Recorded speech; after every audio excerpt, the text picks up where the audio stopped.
반갑습니다. 이상원 교수입니다.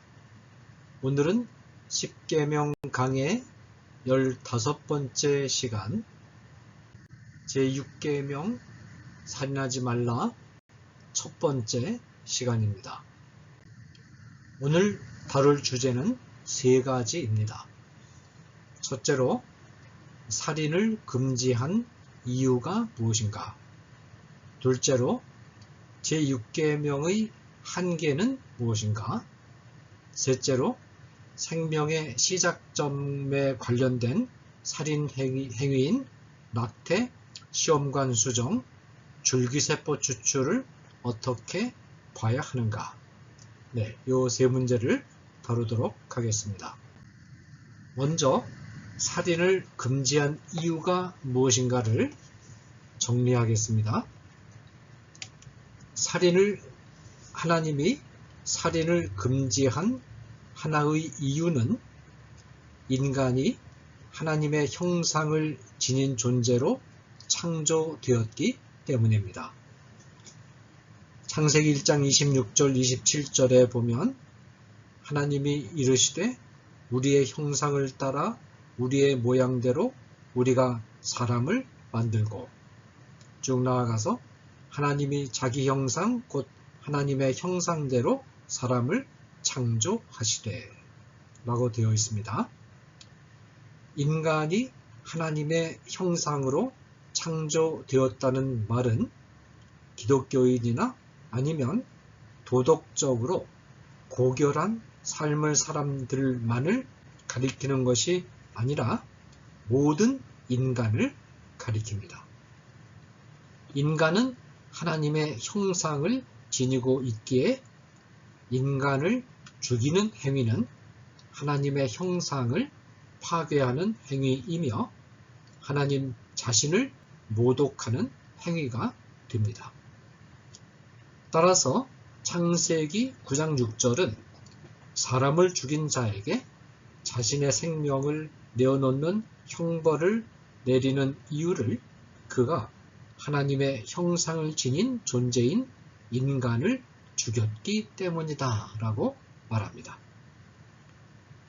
다른 사람의 피를 흘리면 그 사람의 피도 흘릴 것이니 이는 하나님이 자기 형상대로 사람을 지으셨음이라. 하나님이 살인을 금지한 다른 이유는 인간의 생명이 하나님의 소유물이기 때문입니다. 시편 24편 1절은 이렇게 말합니다. 땅과 거기에 충만한 것과 세계와 그 가운데 사는 자들은 다 여호와의 것이로다.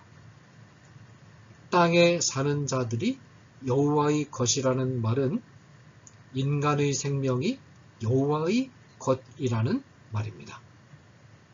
인간의 생명은 인간의 소유물이 아니라 하나님이 인간에게 위탁하신 선물입니다. 이 진리는 두 가지 함의를 가집니다. 첫째, 인간의 생명의 참된 소유권이 하나님에게 있기에 하나님이 허락하신 합법적인 이유 없이 인간이 인간의 생명을 자의로 파괴시키는 행위는 하나님의 소유물을 불법으로 처분하는 행동이요 따라서 중대한 죄악이 됩니다. 인간의 생명을 파괴해야만 할 때는 반드시 하나님의 뜻과 법에 부합하는가를 따져 보아야 합니다. 둘째로, 인간의 생명이 인간에게 위탁된 선물이요 절대적 소유권이 하나님께 있다는 말은 인간의 생명은 그 궁극적인 목적이 인간 자신에게 있지 않고 하나님에게 있음을 뜻합니다. 하나님과의 관계에서 보았을 때 인간의 생명은 그 자체가 목적이 되어서는 안 되고 하나님을 섬기는 데 필요한 도구가 되어야 합니다. 따라서 인간의 생명은 그 자체로서 절대적 가치를 부여받는 것이 아닙니다. 물론 인간의 생명은 고귀하고 인간이 아닌 다른 동물들의 생명보다 월등히 중요한 것은 사실입니다. 그러나 인간의 생명은 하나님을 바르게 섬기는 목적을 깨뜨리면서 또는 하나님이 정하신 질서와 법을 어기면서까지 존중하고 고귀하게 여겨야 할 만큼 중요한 것은 아닙니다. 인간의 생명보다 더 중요한 것은 하나님의 뜻입니다. 특별히 성도들의 경우에 살인해서는 안 되는 또 하나의 중요한 신학적 이유가 첨가됩니다. 그 이유는 성도들은 삼위 하나님이 거하시는 성전이라는 사실에 있습니다. 고린도전서 3장 16절 17절에 너희는 너희가 하나님의 성전인 것과 하나님의 성령이 너희 안에 계시는 것을 알지 못하느냐? 누구든지 하나님의 성전을 더럽히면 하나님이 그 사람을 멸하시리라. 하나님의 성전은 거룩하니 너희도 그러하니라. 또 이 본문은 인간은 하나님의 성전이므로 인간의 몸을 더럽히는 자는 하나님의 성전을 더럽히는 죄를 범하는 것임을 분명히 하고 있습니다.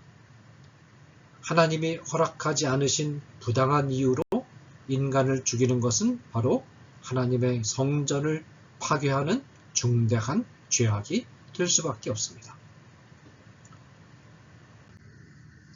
다음으로 두 번째 주제로서 제6계명의 한계에 대해서 생각해 보겠습니다. 살인하다에 해당하는 히브리 원어는 라짜라는 동사인데 이 동사의 기본적인 의미는 하나님이 허락하시지 않는 불법적인 이유로 사람을 죽이는 행위를 뜻합니다. 물론 여기서 불법적인 것과 합법적인 것을 구별하는 기준은 하나님이 정해주신 질서와 법입니다. 이 명령은 하나님의 법과 질서에 맞지 않는 살인을 금지하고 있습니다. 이 말은 이 명령이 하나님의 질서와 율법이 허용하는 합법적인 살인 행위까지도 금하는 것은 아니라는 뜻입니다. 예를 들어서 하나님이 직접 인간을 죽이신다든지 불가피한 전쟁 상황에서 적군을 죽인다든지 법이 정한 규정에 따라서 사형을 집행한다든지 하는 행동까지도 이 명령이 금하고 있는 것은 아니라는 말입니다. 성경에서 정당한 살인 행위들을 묘사할 때는 하락이라는 다른 동사가 사용되었습니다. 라짜의 범주 안에 들어오는 살인 행위의 유형으로는 행위의 심각성의 정도에 따라서 고의적인 살인, 충동적 살인, 과실치사, 비과실치사를 들 수 있습니다. 먼저 고의적 살인에 대해서 고의적인 살인이란 어떤 인물을 정해놓고 미리 계획하고 그 계획에 따라서 그를 죽이는 행위를 가리킵니다. 본인이 직접 죽이지 않고 살인 청부를 받아 죽였다 하더라도 살인 청부를 받고 죽인 사람이나 살인 청부를 부탁한 사람이 모두 이 계명을 범한 것으로 간주됩니다. 다윗이 충직한 신하였던 우리아 장군의 아내 밧세바를 빼앗기 위하여 우리아를 전쟁터에 내보내 죽게 한 것이 고의적 살인의 대표적인 예입니다. 다윗은 직접 사람을 죽이진 않았지만 나단 선지자로부터 살인죄를 범했다는 준엄한 책망을 받아야 했습니다. 그 다음에 충동적 살인에 대해서 사전에 의도적으로 죽이려고 계획하지는 않고 다만 순간적인 감정의 폭발로 인하여 충동적으로 사람을 죽였을 경우도 이 계명을 범한 행동으로 간주됩니다. 냉철한 이성의 지시를 따라서 사람을 죽인 행위, 곧 고의적 살인에 대해서 책임을 져야 한다면 감정의 지시에 따라서 사람을 죽인 데 대해서도 책임을 면할 수 없습니다. 이성이 자기의 것이라면 감정도 자기의 것이며 인간에게는 감정을 통제할 능력이 있기 때문입니다. 사람의 생명은 절대적 가치이기 때문에 감정을 통제할 수 있음에도 불구하고 통제하는 데 실패하여 사람의 생명을 죽였다면 책임을 면할 수 없습니다. 가인이 아벨을 죽인 행동이 이 경우에 해당한다고 할 수 있습니다. 그 다음에 과실치사. 본인이 명백한 과실로 인해서 사람을 죽였을 경우에도 이 계명을 어긴 것으로 간주하여 행동에 대한 책임을 져야 합니다. 예컨대 어떤 운전자가 교통신호에 빨간불이 켜졌는데도 이를 어기고 진행하다가 길을 건너는 행위를 미처 보지 못하여 그 행위를 죽였다고 해봅시다. 이때 이 운전자가 빨간불을 무시한 행위가 이미 간접적으로 살인하지 말라는 계명을 범한 것으로 해석될 수 있습니다. 교통신호의 빨간불의 의미는 행인이 건너는 시간이므로 차를 멈추라는 뜻입니다. 신호를 무시하고 차를 운전하면 인명사고가 날 수 있다는 것은 모든 운전자가 예상할 수 있는 일입니다. 운전자가 이 예상을 책임있게 하지 않았거나 예상할 수 있었음에도 불구하고 운전을 진행했다면 이에 대한 도덕적 책임을 면할 수 없습니다. 그 다음에 비과실치사에 대해서 실수이긴 하지만 본인의 직접적인 과실로 볼 수는 없는 행동으로 인하여 본의 아니게 사람을 죽이는 것은 의도적 살인이나 충동적 살인이나 과실치사만큼 중대한 죄가 되지 않는 것은 사실입니다. 그러나 이 경우에도 전혀 도덕적 책임을 묻지 않는다면 절대적 가치인 인간의 생명이 소홀히 취급될 우려가 있습니다. 따라서 인간의 생명에 상해를 끼치지 않도록 책임있는 주의가 필요하다는 점을 일깨우기 위하여 어느 정도 도덕적 책임을 묻는 것이 필요합니다. 예컨대 어떤 간호사가 충분한 정보의 부족으로 약을 잘못 투여하여 사람을 죽게 한다든지 의사가 의술의 부족으로 투약이나 수술에 실패하여 사람을 죽게 하는 경우가 여기 해당합니다.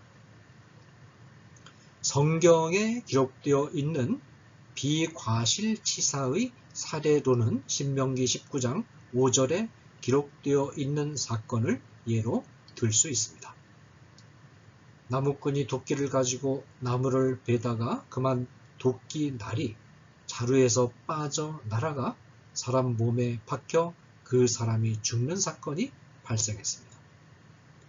이 경우에 구약의 율법은 일단 피해자에게 가장 가까운 친지들이 보복살인을 하는 것을 묵인합니다. 동시에 가해자에게도 보복살인을 피할 수 있는 길을 열어두었는데 그것이 도피성입니다. 일단 도피성에 들어가서 그 안에 체류하는 동안에는 보복살인으로부터 보호받을 수 있었습니다.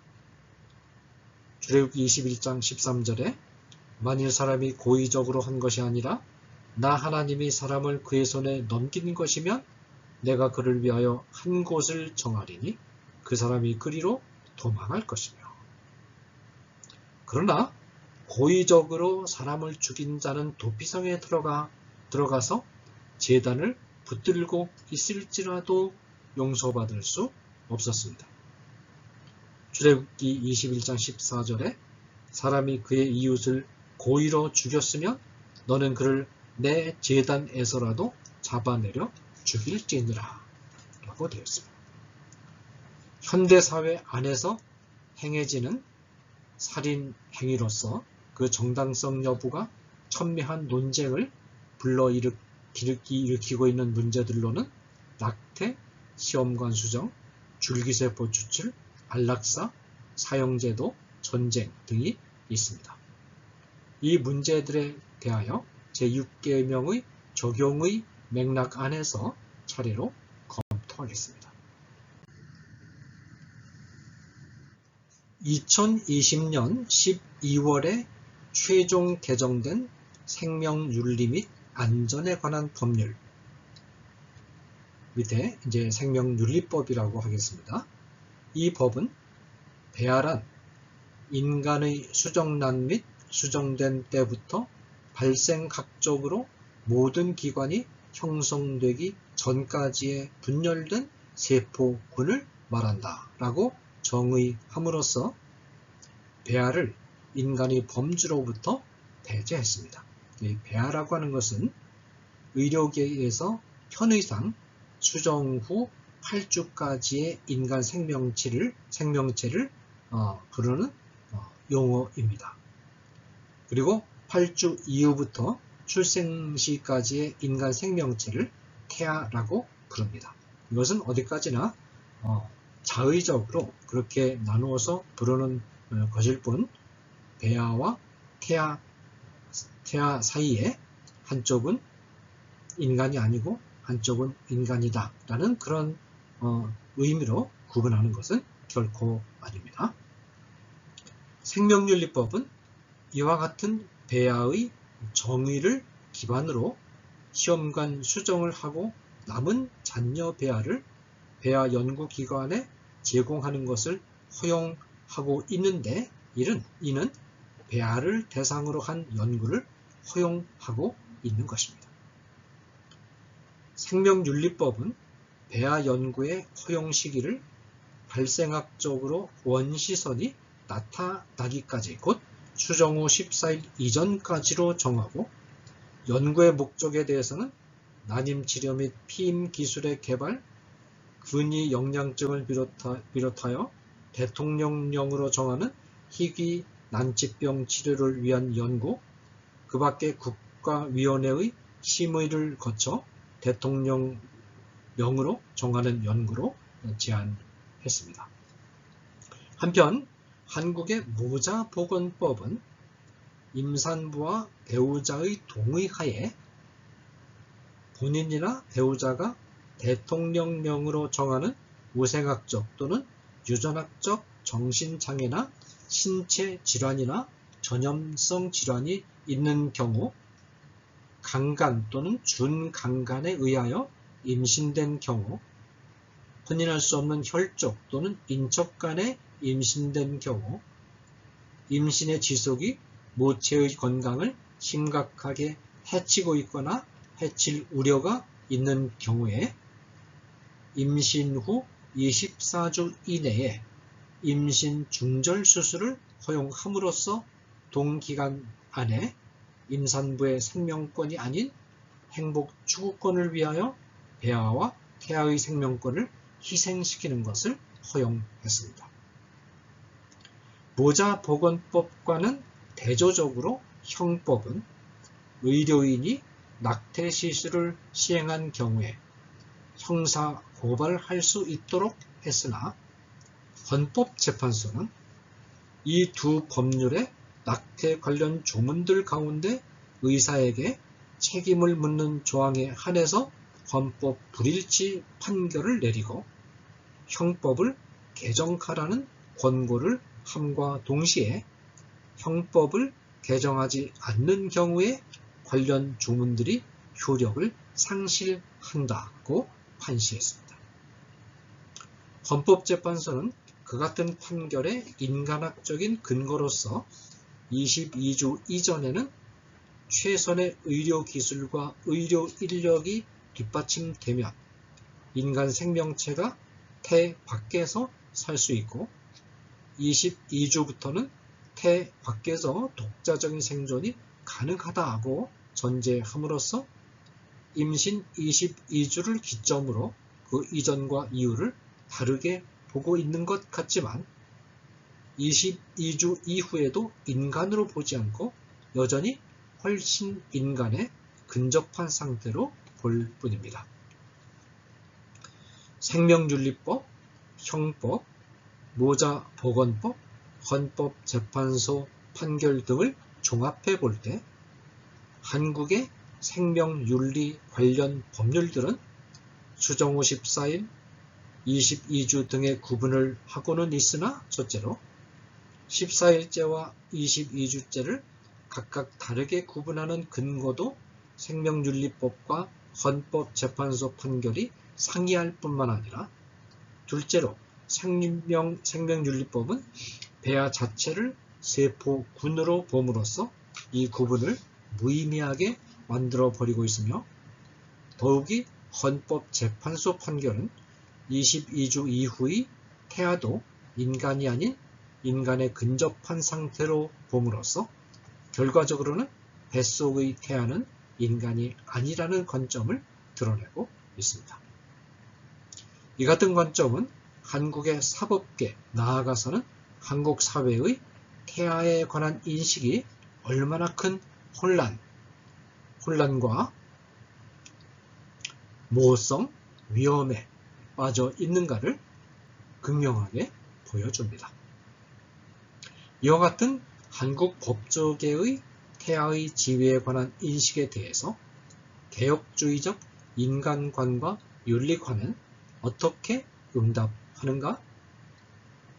개혁주의적 인간관과 윤리관은 이와 같은 인식을 정면으로 거스르면서 하나님의 창조 질서인 생물학적 사실과 성경의 가르침에 근거하여 수정이 이루어지는 순간부터 영혼을 가진 독립된 인간 생명임을 분명히 논증하고 있으며 따라서 낙태, 시험관 수정, 배아줄기 세포 추출은 살인 행위임을 명확히 하고 있습니다. 자, 그 다음에 수정 순간부터 영혼을 가진 살아있는 생명이다. 생명이라고 부르는 그 근거가 무엇인가를 생각해 보겠습니다. 수정 순간부터 영혼을 가진 살아있는 인간 생명이 시작된다는 명제가 어떻게 생물학의 관점, 유전학의 관점, 성경적 관점, 그리고 교회사적 관점에서 뒷받침될 수 있는가를 알아보겠습니다. 어떤 사람이 어떤 시점이 생명의 시작점이 되려면 그 시점 이전에는 생명의 특성이 나타나지 않다가 그 시점부터 살아있는 생명의 특성이 확실하게 나타나는 불연속점이라야 합니다. 생물학적인 관점에서 볼 때 살아있는 생명은 자기 복제와 단백질 생성을 할 수 있어야 합니다. 이 두 작용은 정자와 난자가 만나 수정이 이루어지는 순간부터 시작되어 수명이 다하는 날까지 지속됩니다. 정자와 난자가 단독으로 존재할 때는 이 두 가지 작용이 나타나지 않습니다. 이 순간보다 더 확실한 불연속점은 없으므로 생명의 시작점에 관한 논쟁은 이 한 가지 사실의 제시로 사실상 끝난 것입니다. 유전학적인 관점에서 볼 때도 수정 순간 이외의 어떤 다른 순간도 확실한 불연속점이 될 수 없습니다.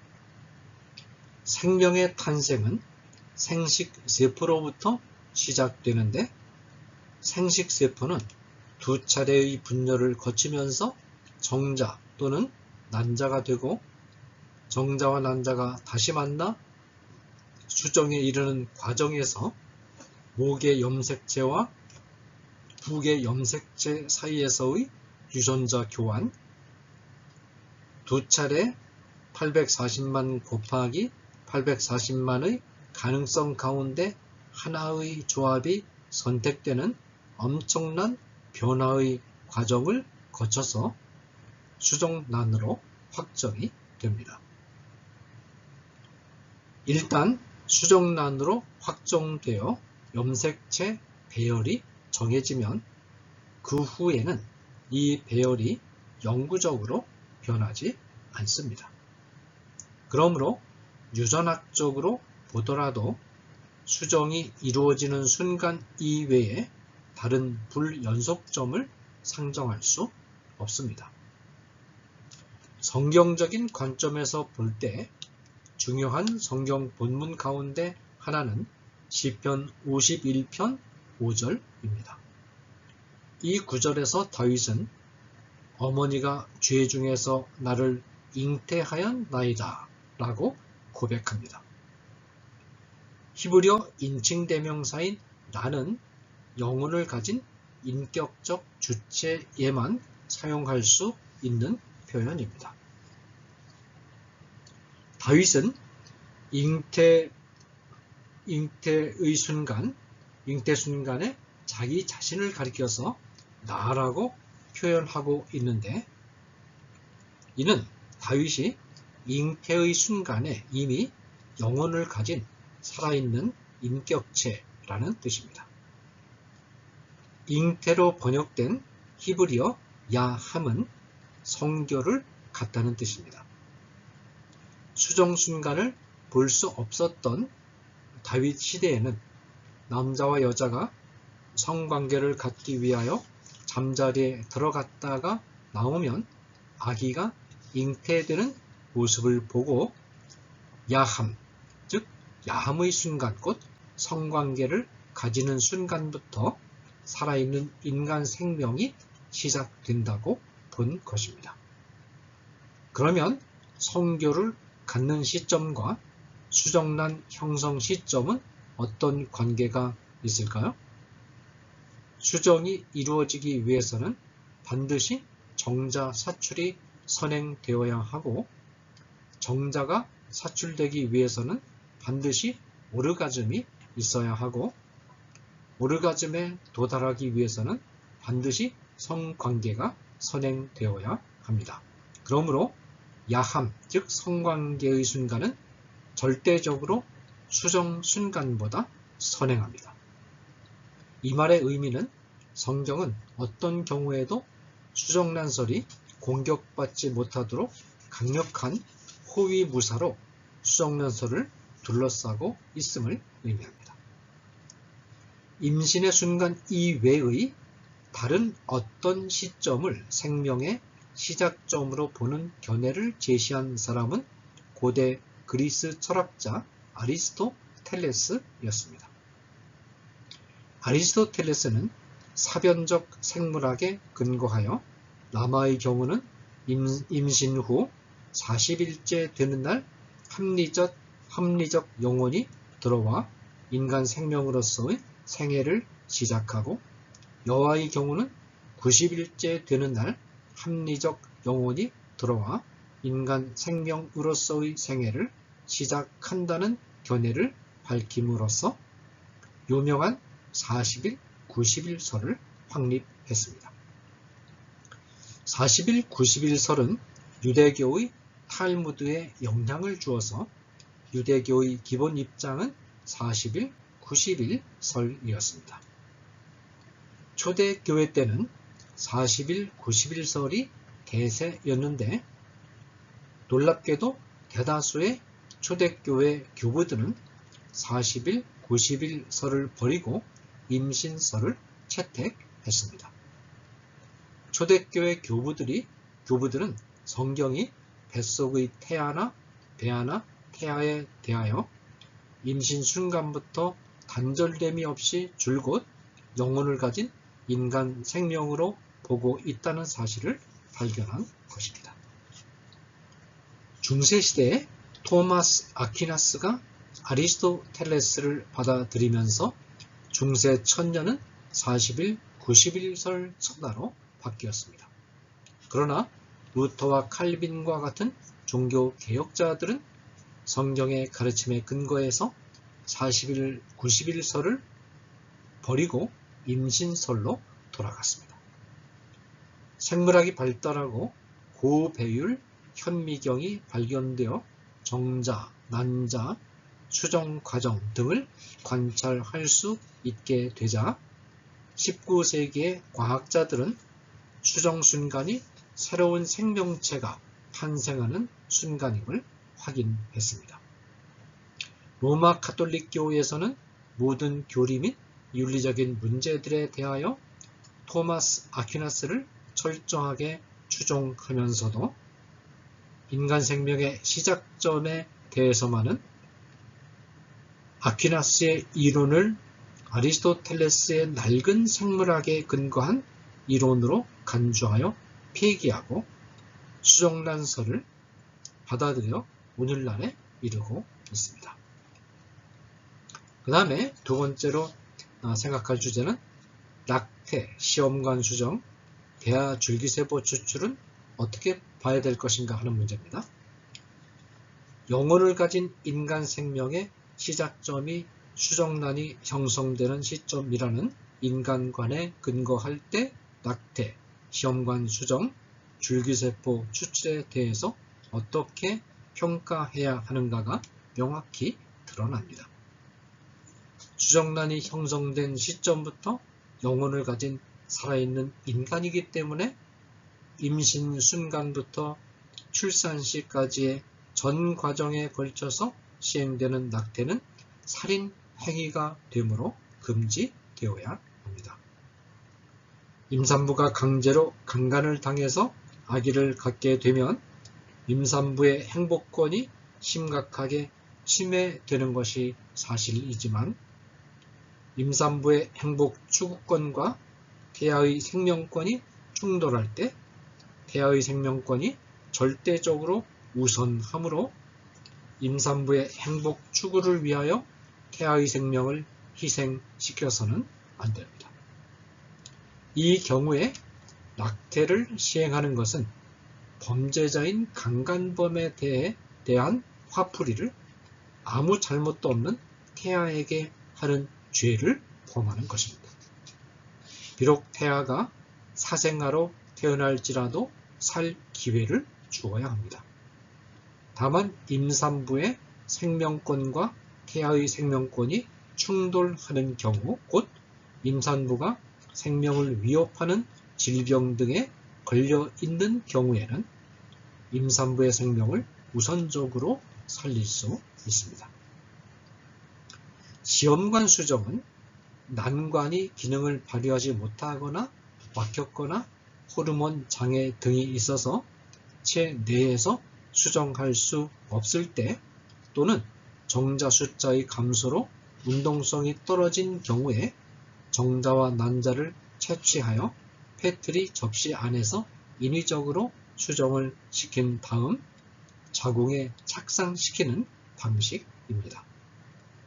시험관 수정이 드러내는 생명 윤리상의 다양한 문제점 가운데 핵심적인 것은 시험관 수정이 배아 파괴를 피해갈 수 없는 시술이라는 점입니다.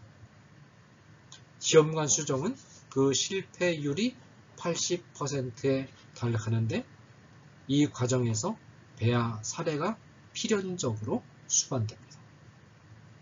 또한 시험관 수정 시에는 실패할 때를 대비해서 자녀 배아를 만들어 냉동시켜 놓았다가 해동시켜 사용하는데 해동 성공률이 30-40% 정도밖에 안 되므로 해동 시에 기술 미숙으로 배아 살해가 이루어질 수 있습니다. 또한 시험관에서 수정된 배아를 자궁에 착상시키기까지 배아가 시험관에 노출되는 시기를 이용해서 산전 진단을 시행할 수 있습니다. 이때 결함이 발견되면 배아를 착상시키지 않고 폐기시킵니다. 또한 시험관 배아의 착상 성공률을 높이기 위해서 3개 이상의 배아를 만들어 동시에 자궁에 착상시키는 과정에서 선별 낙태가 뒤따릅니다. 다음으로 줄기세포는 신체의 각종 장기로 분화될 수 있는 능력을 가진 세포로서 고장난 장기에 주입할 때 이 장기를 건강한 장기로 대체함으로써 질병을 근원적으로 치료할 가능성을 지닌 세포로 간주됩니다. 따라서 인체 관련 생명공학은 줄기세포 추출 및 연구에 집중되어 있습니다. 줄기세포를 얻는 경로에는 4가지가 있습니다. 첫 번째 경로는 시험관 수정을 하고 남은 냉동 배아를 이용해서 줄기세포를 얻는 방법이고, 두 번째 경로는 체세포의 핵을 난자에 이식하여 배아를 만든 다음 이 배아를 통하여 줄기세포를 얻는 방법입니다. 생명공학자들의 연구는 이 두 경로에 집중되어 있습니다. 그러나 이 두 경로를 통해서 줄기세포를 얻는 방법은 3가지 치명적인 생명윤리 문제를 안고 있어서 허용될 수 없습니다. 첫째로, 배아 줄기세포 추출은 배아 파괴를 수반합니다.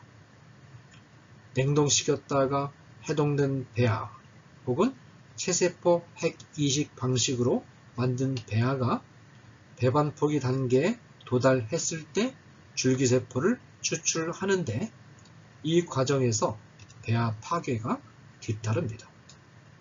따라서 배아 줄기세포 추출은 배아 살해 행위가 됩니다. 둘째로, 배아 줄기세포는 신체의 어느 장기로도 분화될 수 있는 만능성을 가지고 있으나 이 만능성이라는 경이로운 능력이 치명적인 약점이 됩니다. 아직 분화의 경험이 없는 배아 줄기세포는 어느 것으로 튈지 모르는 럭비공과 같아서 원하는 장기와는 다른 장기로 자라날 수 있습니다. 셋째로, 배아 줄기세포를 성인의 몸에 주입하면 암세포로 전이가 됩니다. 그 다음에 3번째 경로는 사람의 체세포와 동물의 난자를 융합하여 만든 이종간 교잡 배아로부터 줄기세포를 추출하는 것인데, 이 줄기세포는 인간과 동물의 면역체계의 차이 때문에 동물의 난자 안에 있는 바이러스, 박테리아, 병원균 등이 면역체계가 다른 인간 안에 들어와 치명적인 문제를 일으킬 수 있어서 인체 치료용으로는 사용될 수 없습니다. 4번째 경로는 성체로부터 줄기세포를 얻는 방식입니다. 성체 줄기세포는 제대혈, 골수, 지방세포 등으로부터 얻는 줄기세포로서 배아 파괴를 수반하지 않고 추출 대상에게도 건강상의 문제를 일으키지 않는다는 점에서 가장 중요한 윤리적인 문제를 피해갈 수 있습니다. 성체 줄기세포는 이미 분화된 세포에서 추출하기 때문에 추가 분화 과정이 줄어들고, 따라서 암종으로의 전이의 위험과 정해진 장기와는 다른 장기로 자라나는 위험을 피해갈 수 있으며 대부분의 신체 조직으로 분화될 수 있음이 증명되었습니다. 따라서 기독교 생명윤리는 성체 줄기세포 연구를 지지하는 것입니다. 오늘은 여기까지 진행하겠습니다. 감사합니다.